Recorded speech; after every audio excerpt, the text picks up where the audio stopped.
con relación a los derechos humanos es prácticamente la razón que nos trae el día de hoy analizar y reflexionar sobre los derechos humanos. Una de las características, de acuerdo a la Constitución, es que son universales. Los derechos humanos son universales. Esa es la primera característica que nos marca, nos muestra, que nos impone la Constitución Política de los Estados Unidos Mexicanos. Y la primera pregunta que tendremos que hacernos acerca de los derechos humanos es si realmente son universales o no. ¿Qué significa lo de universales? ¿Qué implicaciones tienen que los derechos humanos sean universales de acuerdo con la Constitución?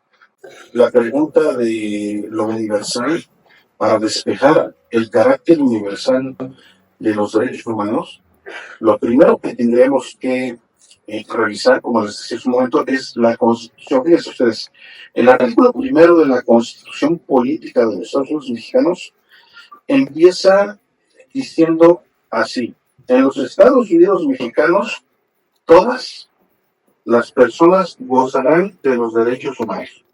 Todas.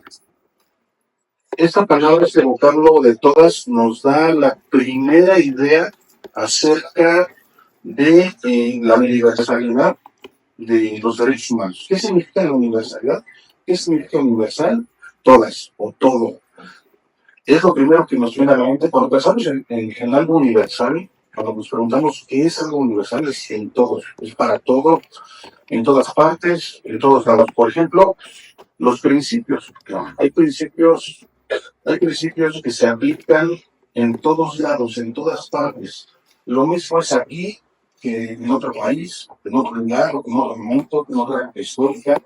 Eso es la universalidad. La universalidad implica en todos lados, en todas partes, y en el caso de los derechos humanos, la universalidad significa para todas las personas. Y entonces, por eso la Constitución Política nos establece que aquí, en los Estados Unidos Mexicanos, todas las personas gozarán de los derechos humanos, haciendo alusión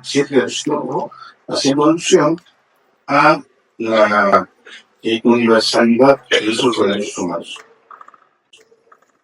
Y bueno, a ver, un poco de texto, un poco para ir despejando un poco la duda o la pregunta de qué es lo universal o a qué se refiere con el principio de universalidad de los derechos humanos. Tenemos varios criterios de la autoridad jurisdiccional, que es la Suprema Corte de Justicia de la Nación, el Poder Judicial mexicano. El Poder Judicial mexicano, con algunos de los criterios que ha emitido en sus sentencias, ha ido despejando algunas dudas que se nos han ido presentando a lo largo de las impugnaciones que se interponen. Y entonces el Poder Judicial lo que hace es aclarar esas dudas. Las aclara a través de un instrumento que se conoce como tesis relevantes, y en ocasiones las tesis relevantes se convierten en jurisprudencias. Y estas tesis relevantes o jurisprudencias en ocasiones nos dicen, nos muestran, nos dan luz acerca de lo que se debe entender por alguna situación que no está clara en la legislación. En este caso, como ven ustedes, tenemos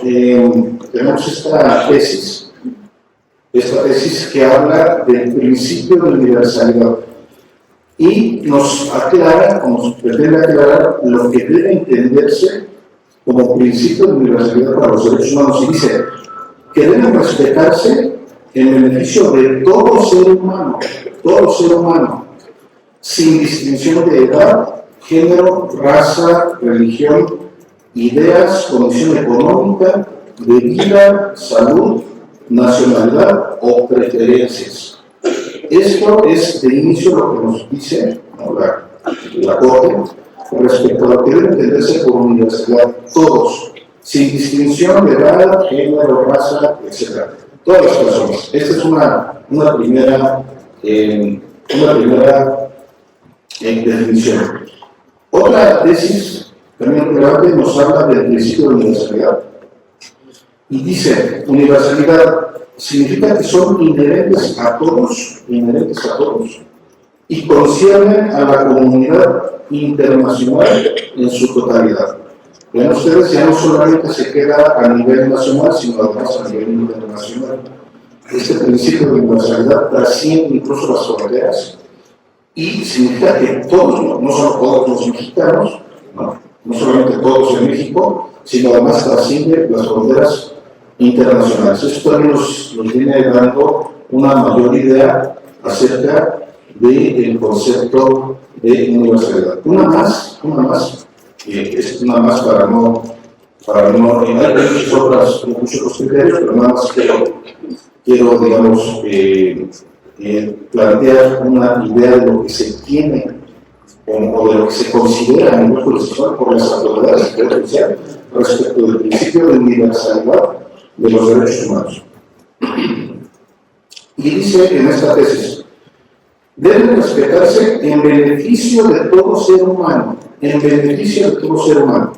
Los derechos humanos deben respetarse en beneficio de todo ser humano. Nuevamente encontramos el recado de todo ser humano. Y nuevamente dice, sin distinción de edad, género, raza, religión, ideas, condición económica, de vida, salud, nacionalidad o preferencias. Nuevamente vuelve a ratificar en este otro criterio, que es un criterio emitido en otro momento, pero que coincide con el criterio que vimos anteriormente. Siguiente cuestión. Entonces, bueno, estos criterios nos dan una idea de lo que debemos entender por universalidad. Por un lado, y por otro lado también como el principio de universalidad de los derechos humanos. Es decir, los derechos humanos no solamente son para algunas personas o para un sector de la población o para personas que tienen determinada edad, por ejemplo, ¿no? Nada más, los son mayores de edad, por ejemplo, de 18 años para adelante, ellos son los que gozan de los derechos humanos. No, todas las personas, menores, mayores, hombres, mujeres, personas de tercera edad, recién nacidos, etc. Todas las personas nos dan una idea de la universalidad de los derechos humanos, que es un aspecto sumamente importante para comprender la parte teórica y la parte práctica también de los derechos humanos. Pero aquí tenemos un dilema. ¿Cuál es el dilema que tenemos? Tenemos un dilema respecto de la diversidad. ¿Qué significa la diversidad? La diversidad significa que todos tenemos derecho a pensar diferente, todos tenemos derecho a ser diferentes. Eso es diversidad. La diversidad es ser diferentes. Tenemos derecho a ser diferentes, tenemos derecho a vestir diferente, a vestir como queramos, tenemos derecho a tener la ideología que queramos, tenemos derecho a profesar la religión que queramos, tenemos derecho de transitar por donde queramos transitar. Por supuesto, todos estos derechos se entiende que tienen la limitante de no invadir otros derechos de otras personas, por supuesto. Pero en términos generales, la diversidad significa eso. ¿Qué significa la diversidad? Significa el derecho que tenemos todos de ser diferentes. Ese derecho de ser diferentes, en un cierto sentido, genera un dilema, es decir, genera una contraposición, genera una incongruencia con el aspecto universal de los derechos humanos. Por un lado, los derechos humanos son para todos, considerando a todos como una unidad, pero el dilema se genera porque hay una diversidad de modos de pensar en la población, no solo mexicana, sino en la población mundial. Un poco también, nada más también para ejemplificar un poco la postura del universalismo y para comprender un poco la parte del multiculturalismo. Esta diversidad implica un multiculturalismo. ¿Qué significa multiculturalismo? Significa que hay una gran variedad de culturas, una gran variedad de costumbres, una gran variedad de formas de vida, de formas de vivir, de formas de vida, de religiones, de creencias, de ideologías.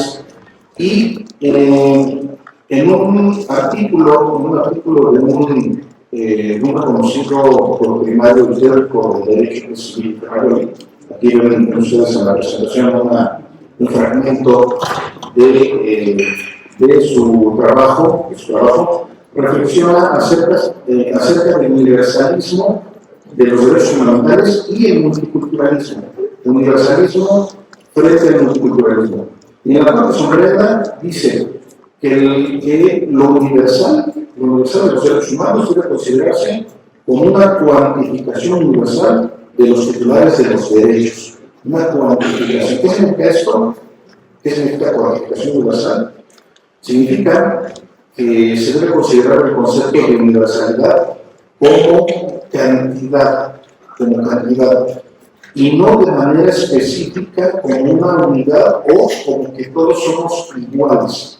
Universalidad significa todos, pero no significa igualdad, porque hay una multiculturalidad. Por un lado tenemos una multiculturalidad, tenemos una pluralidad, una diversidad de ideas, y por otro lado tenemos una universalidad de los derechos humanos que cubren a todas las personas y a todos los seres humanos desde una perspectiva cuantitativa, es decir, desde una perspectiva numérica.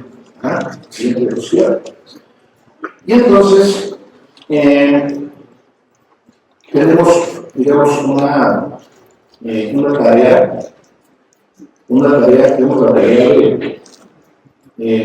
de conciliar la dimensión universal de los derechos humanos, que es la que hemos venido platicando. ¿Cuál es la dimensión universal de los derechos humanos? Todos. La dimensión universal de los derechos humanos significa el aspecto universal de los derechos humanos. ¿Cuál es ese aspecto universal de los derechos humanos? Todos. Todos. Por un lado tenemos esa dimensión, ese aspecto universal, significa todos, y por otro lado tenemos exigencias de la pluralidad cultural. Porque como ya hemos visto, la pluralidad es un derecho, la multiculturalidad es un derecho, la diversidad es un derecho, es la situación de pensar de manera diferente o de vestir de manera diferente o de asumir una religión diferente, la religión que yo prefiera, la religión de mi preferencia. Eso implica pluralidad, implica un derecho que tenemos todos de ser diferentes, de ser diversos. Es un derecho que tenemos todos de ser diversos y a la vez es una obligación, a la vez es una obligación que tenemos todos de respetar la diversidad de las demás personas. Tengo derecho, todos tenemos derecho a ser diferentes, pero simultáneamente tenemos la obligación de respetar el aspecto diferente de las demás personas. La diferenciación, entonces tenemos derecho a eso, pero tenemos también la obligación.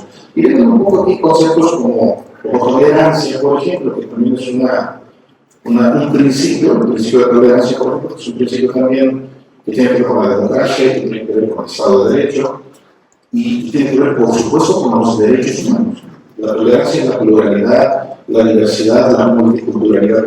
Pero bueno, tenemos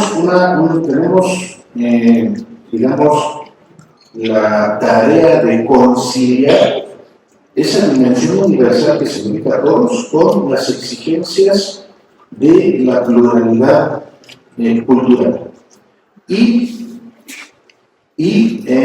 considerar que esa universalidad significa todos, debemos aquí entonces entrar en materia de otro cuestionamiento.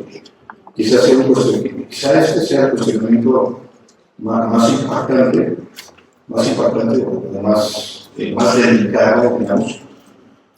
Porque por un lado tenemos el aspecto de la universalidad, que significa todos. Pero ese aspecto de la universalidad que significa todos es un aspecto formal. ¿Qué significa esto de formal? Significa que lo tenemos plasmado, este aspecto universal que significa todos, lo tenemos plasmado, lo tenemos redactado, lo tenemos codificado, lo tenemos escrito en las leyes o en la Constitución. Eso es lo formal. Eso es lo formal. Tenemos una constitución y tenemos unas leyes que en su texto dicen que los derechos humanos son para todos. Como acabamos de ver, el artículo 1 de la Constitución dice que los derechos humanos son para todos. Todas las personas gozarán de los derechos humanos, ¿no? Lo dice la Constitución, lo dicen varias leyes. Ese es un aspecto formal. Repito, formal, ¿por qué? Porque se encuentra en una norma jurídica, en un documento. Ese es el aspecto formal. Pero tenemos en contraposición a ese aspecto formal, que desde luego es muy importante, por supuesto, el aspecto formal. Es muy importante que tengamos en la ley establecidos los derechos, sí. Es importante y es necesario que la ley, la Constitución, y los códigos y la norma jurídica nos digan lo que podemos y lo que no podemos hacer. Sí, es muy importante porque necesitamos saber qué podemos hacer y qué no, qué es lo que está prohibido y qué es lo que está permitido. ¿Eso cómo lo podemos saber? Consultando la ley. Vamos a consultar la ley, leemos los artículos, leemos la Constitución, leemos la norma jurídica y podemos darnos cuenta de lo que podemos o no podemos hacer. Por eso es importante la ley, porque desde un punto de vista formal, todos podemos consultarla, sobre todo hoy en día que podemos, acceder por internet a la legislación, ¿no? Podemos acceder por internet a los portales gubernamentales donde podemos leer a texto completo cualquier legislación, prácticamente cualquier legislación. Podemos ir a consultar los preceptos, las normas, los artículos que nos indican qué hacer. Esta es la parte formal, porque lo tenemos redactado y es consultable. Podemos consultarlo. ¿Es importante? Sí. ¿Es necesario? Por supuesto, porque necesitamos ir a consultar lo que podemos y lo que no podemos hacer. Si no podemos pasarnos el rojo en la calle cuando vamos en el auto, es porque hay una norma jurídica que dice eso exactamente, que no podemos pasarnos el semáforo cuando está en rojo, podemos hacerlo en verde, no en rojo. ¿Hay una norma jurídica que establece esto? Por supuesto. Ese es el aspecto formal de la norma jurídica y es el aspecto formal de los derechos humanos también, por supuesto. ¿Por qué? Porque los derechos humanos los tenemos formalmente establecidos o formalmente plasmados en un documento, en este caso la Constitución, por ejemplo, y independientemente de que sean otros documentos.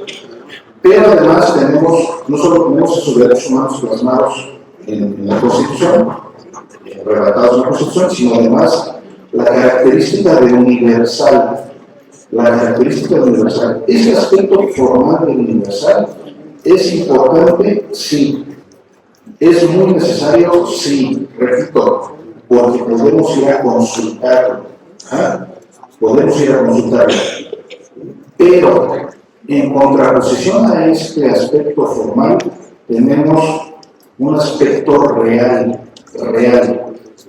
Y entonces, ¿qué es lo real? Lo real es lo que realmente, lo que concretamente, lo que específicamente está sucediendo en la realidad. Por eso se llama real, porque es lo que ocurre en la realidad, en la sociedad. ¿Qué es lo que sucede? Tal vez la norma jurídica diga una cosa, pero en la realidad sucede otra cosa. Esto pasa todo el tiempo, muy frecuentemente. Por ejemplo, la norma jurídica dice no te puedes pasar estando el semáforo en rojo, pero hay personas que se pasan el semáforo en rojo. Eso es la realidad. La norma jurídica o el aspecto formal dice no te pases el semáforo rojo, pero hay conductores que lo hacen. Esta es la realidad. Formalidad, realidad. Entonces tenemos una contraposición entre lo formal y lo real, entre lo que dice la norma jurídica o la ley y lo que ocurre en la realidad. Luego entonces, el aspecto universal que es muy importante y que implica a todos, este aspecto universal, esta dimensión universal está desde un punto de vista formal.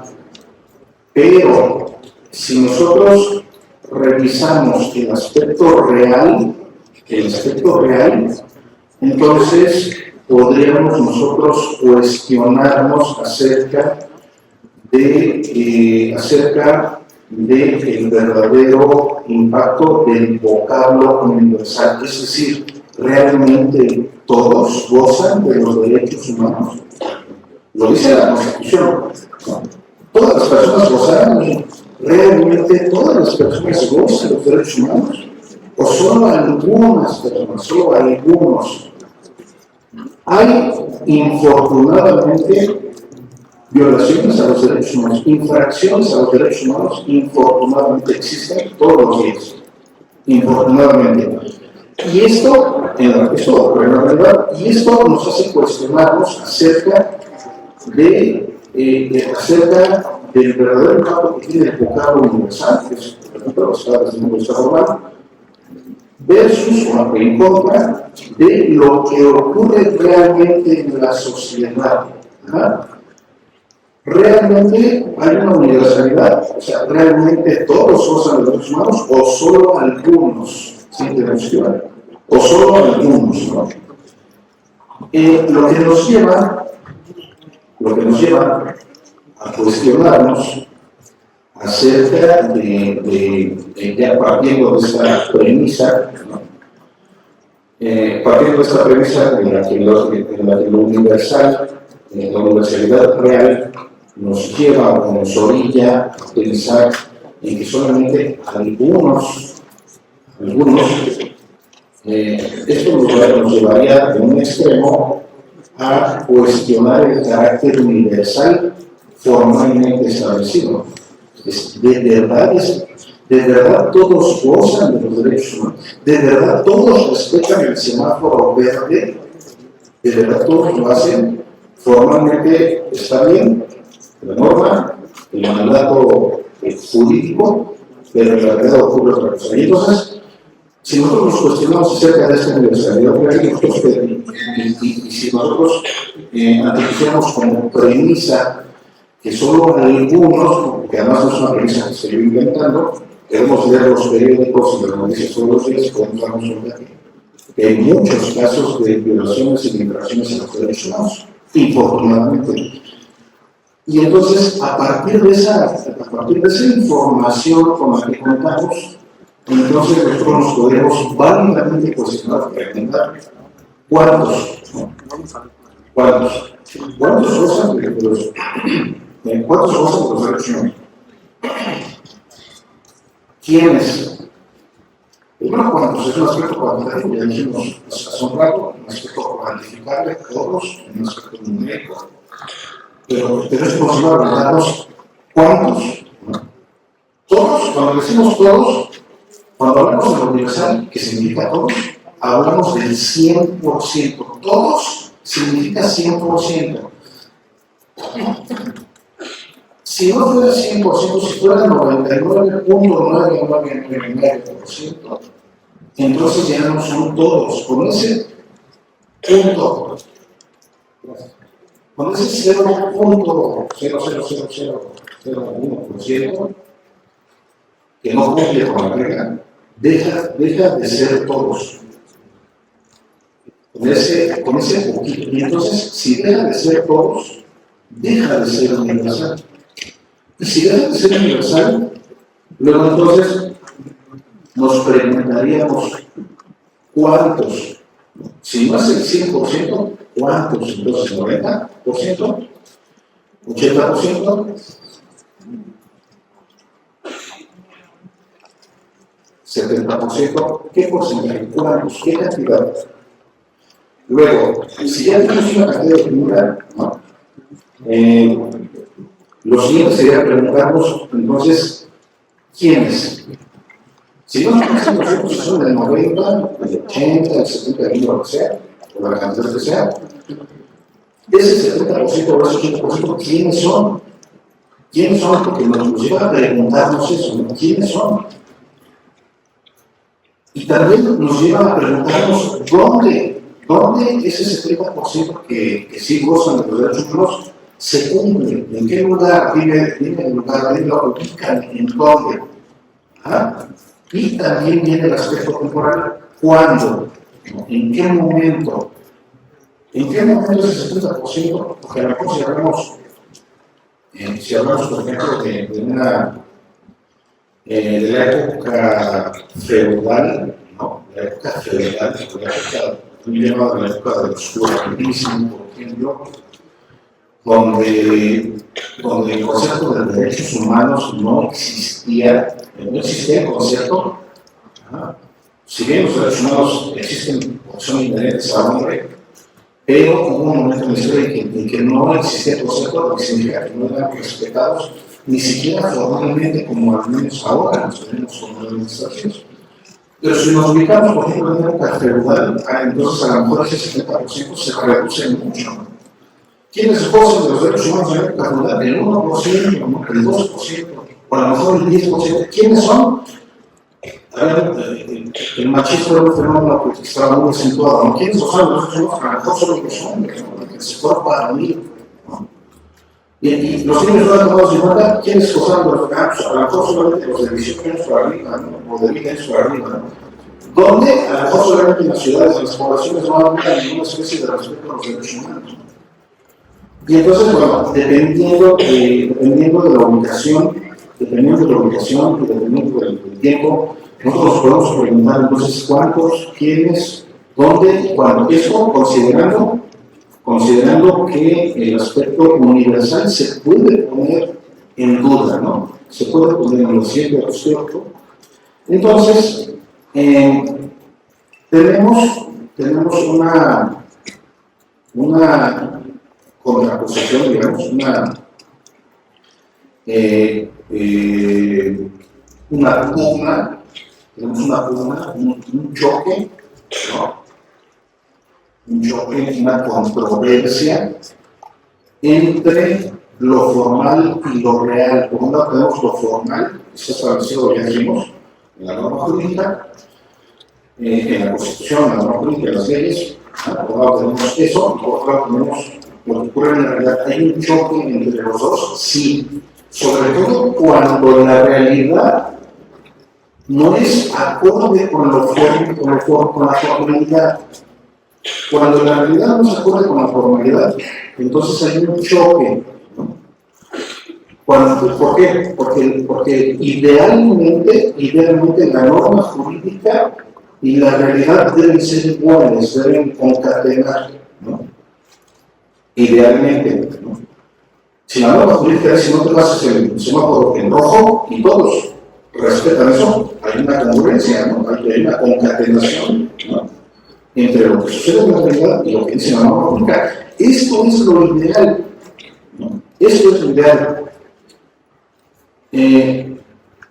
Todas las prohibiciones, si se respetaran, por ejemplo, los robos, los asaltos, la delincuencia, la violencia, todos los fenómenos de inseguridad, si se respetan, porque la norma jurídica los prohíbe, si se respetaran en la realidad, podríamos hablar de que hay una congruencia entre lo que sucede en la realidad y lo que dice la norma jurídica. ¿Por qué?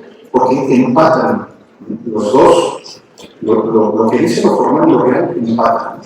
Pero desafortunadamente tenemos una incongruencia entre lo formal y lo real, porque lo formal tiene que ver con un proceso de creación ¿de qué cosa? De la norma jurídica. De la norma jurídica que establece muchas cosas, es un aspecto formal porque atiende al proceso de creación de la norma. Es decir, esa norma jurídica alguien la redacta, o algunas personas la redactan, no se escribe sola, la ley no se escribe sola. Los artículos que encontramos en la ley no se escriben solos, no se salieron de la nada. Alguien tuvo que agarrar la pluma, en este caso un teclado, o una pluma también puede ser, y escribirla. Alguien tuvo que escribir la norma jurídica, y entonces esa norma jurídica que se escribió y que se redactó corresponde a un proceso formal de creación.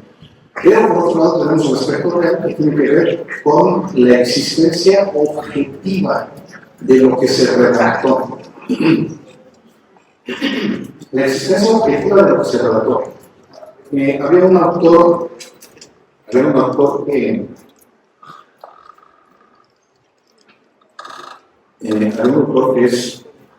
se llamaba Ferdinand Lassalle,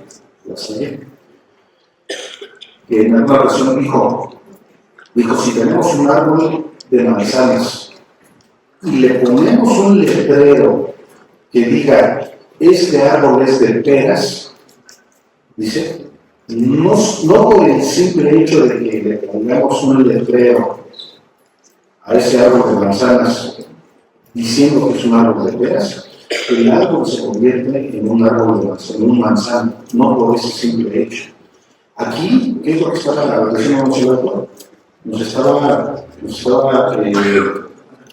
resaltando la discrepancia que puede haber, que muy posiblemente puede haber, que frecuentemente hay, entre la realidad que se da con las manzanas y un letrero que le peguemos. Es un árbol de manzanas que no es un árbol de peras. Y es sobre todo un árbol de peras. ¿Quién lo dijo? El legislador. ¿Dónde dice que este árbol es un árbol de peras? Lo dice en la ley. Y como lo dice la ley, ya se transformó en árbol de manzana en peras. Por supuesto que no, porque lo real tiene que ver con otro aspecto diferente a lo formal. Tiene que ver con la existencia objetiva de las cosas. Con la existencia objetiva de las cosas. Y entonces, siguiente opción. Y entonces, tenemos una discrepancia entre la universalidad formal y la universalidad real, ya lo hemos dicho. ¿Qué es lo que sucede? La universalidad formal es la que está establecida en la norma jurídica, en la Constitución, en la norma jurídica, en la ley. La universalidad como característica de los derechos humanos, formalmente establecida, va hacia un lado. La universidad formal va hacia un lado y la universidad real va hacia el otro lado. Jalan para caminos diferentes. Es como el árbol de manzanas poniendo un letrero de que es un árbol de peras. El letrero dice una cosa, pero la realidad dice otra. Van por caminos diferentes. Jalan hacia sentidos diferentes. Cuando lo ideal debería de ser que tanto lo formal como lo real fueran idénticos y hubiera una concatenación, ¿no? Hubiera una congruencia entre lo que dice la norma jurídica y lo que sucede en la realidad social, ¿no? Entonces, ya establecido esto, ya establecida la duda acerca del aspecto universal, que repito, sí es importante que se establezca el aspecto universal de los derechos humanos en la norma pública, por supuesto que sí es importante, desde luego que es importante, porque finalmente es un mandato que debemos obedecer, pero el problema es de que surge la pregunta, ¿no? Surge el cuestionamiento. Sí se respeta en todos, se respeta, pero la verdad es en todos, o sea, universalmente. Ese es un aspecto, por un lado, ya lo estuvimos reflexionando, pero por el otro lado tenemos otro concepto que es lo potencial. Tenemos lo formal, que es se establece en la norma jurídica, tenemos acerca de qué es lo real, que es lo que sucede en la sociedad, ¿no? Lo que efectivamente está sucediendo, y eso real es lo que tiene existencia objetiva, ¿no? Objetivamente está ocurriendo en la realidad. Lo objetivo significa, cuando hablamos de algo que es objetivo, nos referimos a el objeto palpable, ¿no? Así, palpable, ¿no? Lo puedo tocar, ¿no? Lo puedo palpar. Ese es el objeto. Eso que es objetivo, es algo que lo podemos ver, lo podemos tocar, lo podemos sentir, lo podemos sufrir o lo podemos gozar, ¿no? Es algo que es visible, que es palpable, que es tangible, que tiene existencia objetiva. Mientras que lo formal no tiene una existencia propiamente objetiva, porque solamente es algo establecido por una norma jurídica, algo redactado. Pero frente a esto tenemos otro concepto que es el concepto de lo potencial. Lo potencial. Y lo potencial alude a aquello que puede suceder o que puede existir. O lo potencial es lo que puede suceder. Y lo potencial es aquello que puede suceder, depende, por supuesto, depende de situaciones objetivas, desde luego, pero depende de la existencia de las circunstancias, depende de la existencia de las circunstancias, de los recursos, de los insumos, de los instrumentos, ¿no? Depende de la existencia de los recursos para poder realizar algo o para que algo pueda existir. ¿Ah? Eso es lo potencial. Por ejemplo, les voy a poner un ejemplo. En la Edad Media, volvemos un poquito a la Edad Media, o la feudal, no existía, bueno, a lo mejor fue muy atrás, pero bueno, por ejemplo, en la época feudal no existían las vacunas, no existía la vacuna contra el sarampión, contra el tétano, las vacunas contra el COVID, que es un tema reciente todavía. En la época medieval no existían las vacunas y mucha medicina no existía. Luego entonces había una esperanza de vida más baja que la que ahora tenemos. Ahora tenemos una esperanza de vida más elevada, significa que hoy en día vivimos más, ¿no?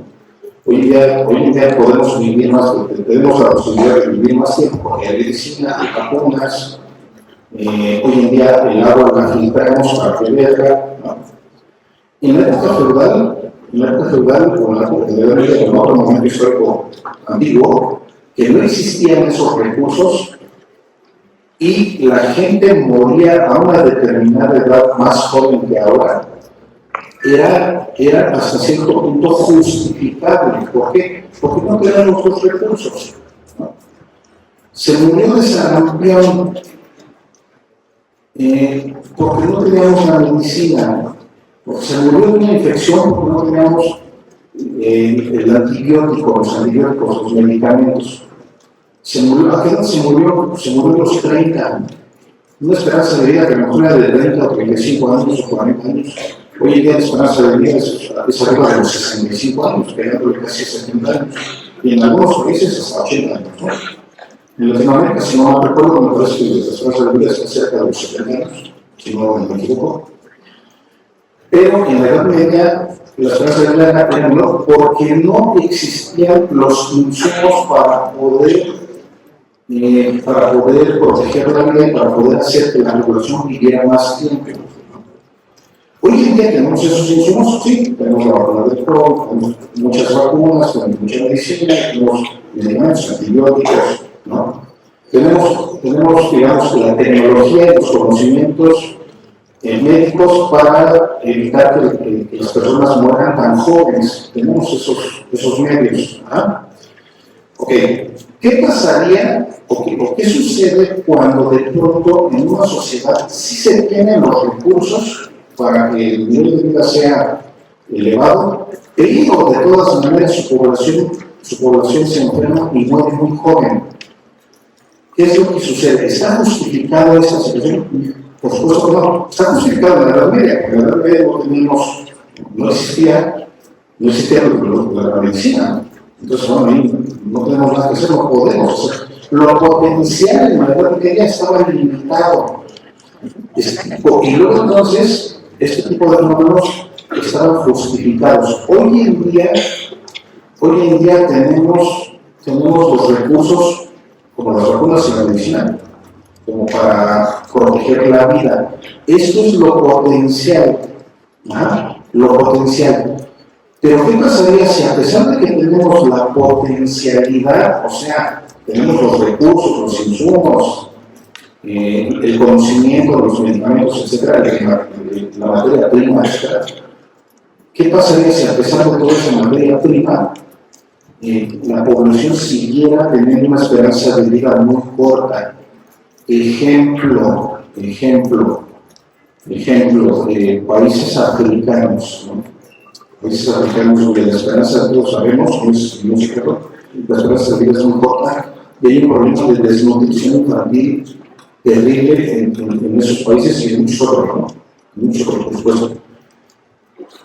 ¿Por qué ocurre eso si tenemos mundialmente los recursos para producir alimentos y para producir medicamentos y tenemos los conocimientos médicos para evitar que eso suceda? Es decir, tenemos lo potencial. ¿Ah? Tenemos lo potencial. Lo potencial entonces es algo que puede suceder o que puede existir, pero que no sucede por otras causas. No sucede por otras causas. Hay otras razones por las que no sucede. Entonces, tenemos la realidad, ¿no? Tenemos la realidad, que es lo que objetivamente está sucediendo, y por otro lado tenemos lo potencial, que es lo que podría suceder, ¿no? Es lo que podría suceder, ¿sí? Diapositiva. Y entonces, este concepto estos dos conceptos de lo real versus lo potencial, lo real frente a lo potencial, trasladado al concepto de universalidad, nos da un panorama un tanto diferente. ¿Ah? Ya hablamos o ya dijimos en qué consiste la universalidad formal. Es lo que se estableció en la norma, en la ley, en el precepto que está redactado, ¿no? Esa es la universalidad formal, que está muy bien, nadie tenemos ninguna objeción con eso, pero luego viene el otro tipo de universalidad, que es la real, y es donde empezamos a cuestionarnos, ¿no? ¿Realmente los derechos humanos son universales? O lo que es lo mismo, ¿realmente los derechos humanos son gozados por todos? Realmente todos, por eso se me puede pensar, ¿no? Realmente todos gozan de los derechos humanos. Viene esa otra pregunta, nosotros considerando los datos con los que contamos, los datos estadísticos con los que contamos, a nivel no solo nacional, sino latinoamericano, a nivel mundial, por supuesto, ¿no? A nivel mundial, hay un problema de inseguridad, por ejemplo, a nivel mundial muy fuerte. Y esto nos hace preguntarnos, ¿realmente los derechos humanos son gozados por todos? O sea, ¿realmente son universales o solo algunos? Entonces tenemos lo formal, frente a lo real, frente a la universidad real, y también tenemos la universalidad potencial. Con la universalidad potencial, entonces, nosotros siempre nosotros nos cuestionaríamos algo muy importante. Para que todos gocen de los derechos humanos, como dice el aspecto formal que dice que son universales, para que todos universalmente se gocen de los derechos humanos, tenemos los recursos o no, o sea, estamos aludiendo a lo potencial. Contamos con los recursos para poder hacer que lo universal sea realidad, para poder hacer que todos, sin distinción de edad, de género, etcétera, gocen de los derechos humanos. Tenemos la potencialidad. Y entonces, aquí entramos en una situación de niveles de realización. Niveles de realización donde lo formal, empezamos por lo formal, y hemos venido hablando, lo formal expresa lo que se desea.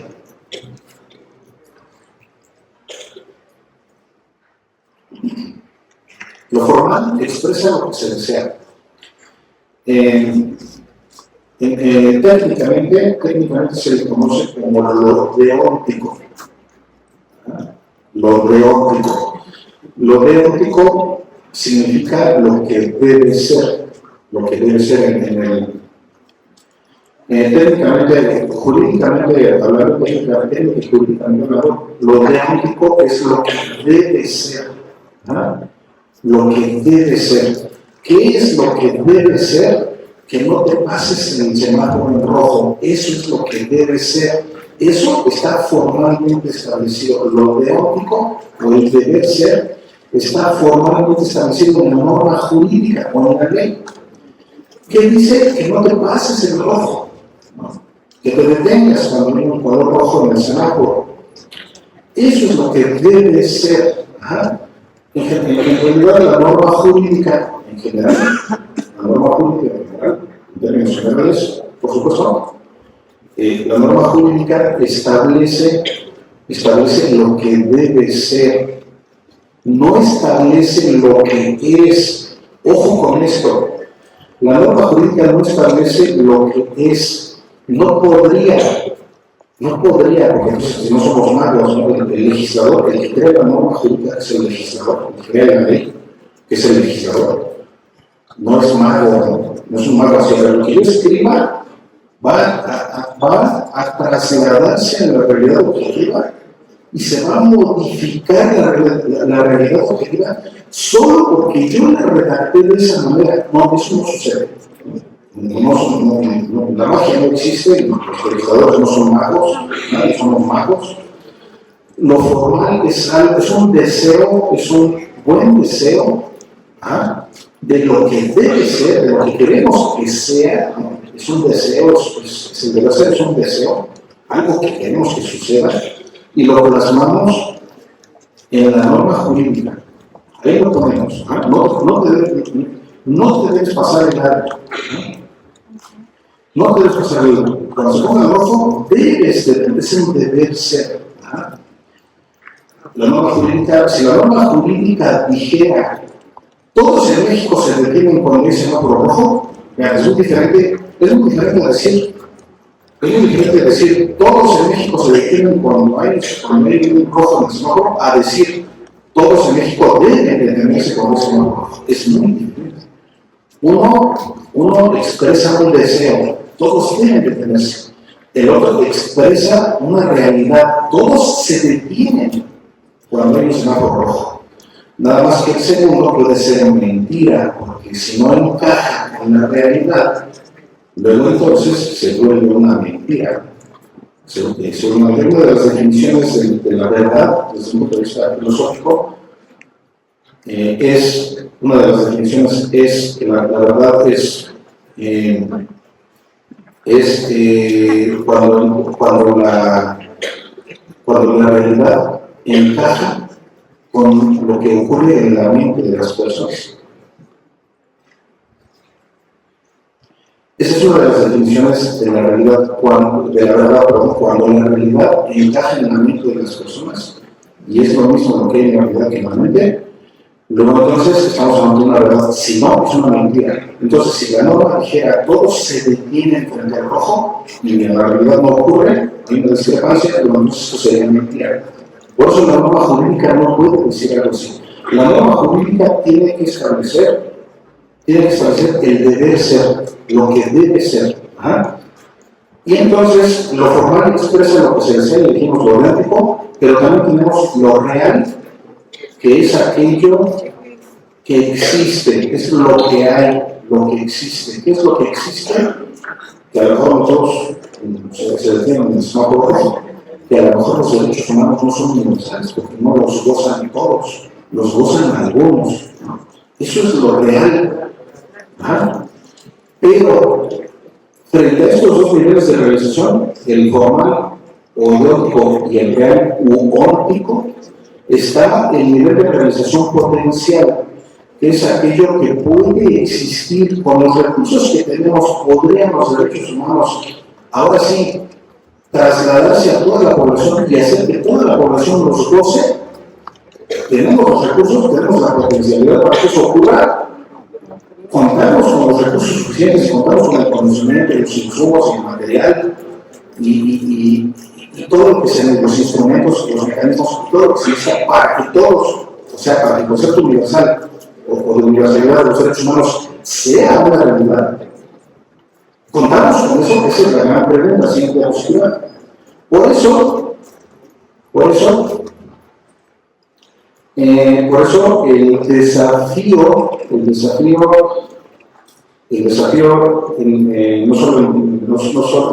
solamente es el desafío en materia jurídica, en materia de los deseos, de los buenos deseos de la norma jurídica o del aspecto técnico formal de la norma jurídica. El desafío es obviamente que lo que está formalmente establecido en la norma se convierta en lo real. Que lo teórico se convierta en lo óptico, que en lo formal que está en la norma jurídica ocurra realmente en la sociedad, que lo universal que dice formalmente la Constitución respecto a los derechos humanos ocurra realmente en la sociedad, que realmente sea para todos. Pero además, el desafío es convertir lo potencial en lo real. Si tenemos los insumos, si tenemos los instrumentos, y tenemos el conocimiento, y tenemos además la disposición de respetar los derechos humanos de todas las personas, si todos queremos y lo hacemos y respetamos los derechos humanos de todas las personas, podemos hacerlo, tenemos los insumos, los instrumentos, y tenemos los mecanismos, la norma, los conocimientos y los recursos, tenemos el potencial. El desafío es transformar o usar esa potencialidad para convertirlo en realidad, para que la universalidad de los derechos humanos que se limita a todos sea una realidad y efectivamente sea para todos, o mínimamente que sea para cada vez más personas, Y este es el desafío que me parece más importante, o uno de los más importantes en materia de derechos humanos, que los derechos humanos sean una realidad y que impacten verdaderamente en la formación de las personas y desde luego en el ser humano. Por mi parte, solo agradezco a todos su atención.